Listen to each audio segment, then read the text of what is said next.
Indian economy एक बहुत ही interesting कहानी है जो हमारे देश के पुराने ट्रेडिशंस और नए एस्पिरेशंस को दिखाती है। दुनिया की सबसे पुरानी सिविलाइजेशंस में से एक होने के नाते इंडिया का इकोनॉमिक जर्नी प्रॉस्पेरिटी और चैलेंजेस दोनों से भरा रहा है।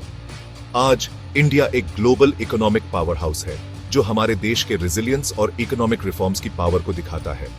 एक अग्रेरियन सोसाइटी की शुरुआत से इंडिया अब ग्लोबल मार्केट प्लेस में एक इंपॉर्टेंट प्लेयर बन गया है।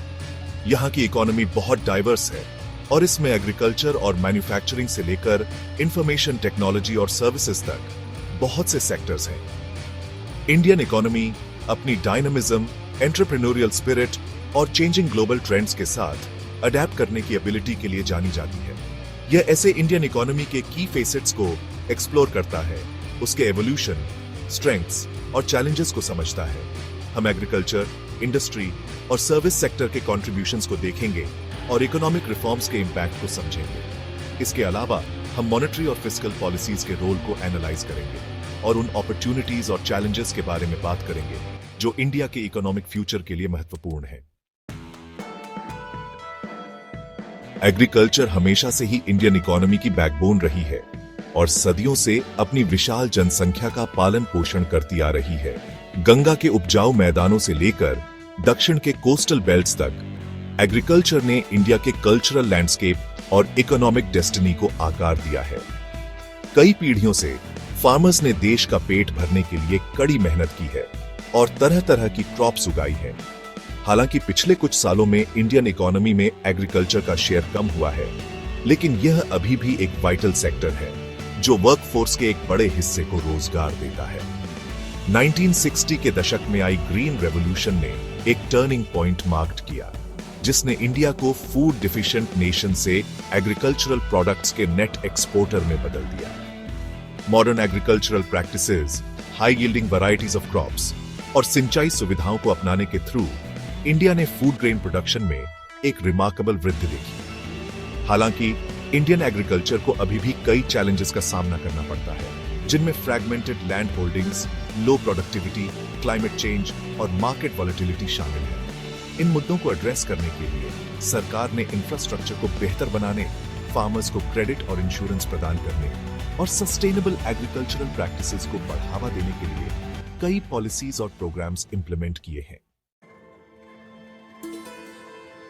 इंडिया का इंडस्ट्रियल सेक्टर बहुत ग्रोथ और डाइवर्सिफिकेशन देख रहा है, जो टेक्सटाइल्स में अपने ट्रेडिशनल बेस से विकसित होकर ऑटोमोटिव, फार्मास्यूटिकल्स और इंफॉर्मेशन टेक्नोलॉजी सहित कई इंडस्ट्रीज को इनकम्पस करता है। पोस्ट इंडिपेंडेंस एरा में पब्लिक सेक्टर अंडरटेकिंग्स का उदय हुआ, जिन्होंने इंडस्ट्रियल डेवलपमेंट में महत्वपूर्ण भूमिका निभाई। 1991 के इकोनॉमिक लिबरलाइजेशन ने इंडियन इंडस्ट्री के लिए एक नए युग की शुरुआत की, जिससे कंपटीशन को बढ़ावा मिला, फॉरेन इन्वेस्टमेंट को आकर्षित किया गया और टेक्नोलॉजिकल एडवांसमेंट्स को गति मिली।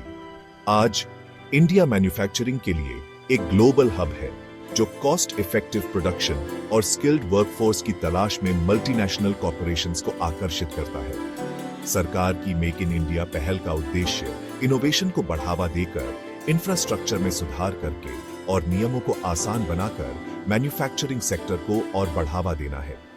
इंडिया का तेजी से बढ़ता हुआ स्टार्टअप इकोसिस्टम भी इंडस्ट्रियल ग्रोथ में योगदान दे रहा है। रिन्यूएबल एनर्जी, बायोटेक्नोलॉजी और ई कॉमर्स जैसे क्षेत्रों में इनोवेटिव सॉल्यूशंस इमर्जिंग हो रहे हैं। सर्विस सेक्टर इंडियन इकोनॉमी में एक डोमिनेंट फोर्स के रूप में उभरा है, जो जीडीपी ग्रोथ और एम्प्लॉयमेंट में सिग्निफिकेंटली कंट्रीब्यूट कर रहा है। इंडिया की नॉलेज बेस्ड इकोनॉमी, जो स्किल्ड प्रोफेशनल्स के विशाल पूल द्वारा संचालित है, ने इसे इंफॉर्मेशन टेक्नोलॉजी, सॉफ्टवेयर डेवलपमेंट और बिजनेस प्रोसेस आउटसोर्सिंग में एक ग्लोबल लीडर बना दिया है। आईटी इंडस्ट्री का उदय, खासकर बेंगलोर और हैदराबाद जैसे शहरों में ने एक लो कॉस्ट मैन्युफैक्चरिंग हब से इनोवेशन और टेक्नोलॉजी के लिए एक ग्लोबल सेंटर के रूप में इंडिया की इमेज को बदल दिया है। इंडिया में सर्विसेज की आउटसोर्सिंग ने भी रोजगार के कई अवसर पैदा किए हैं।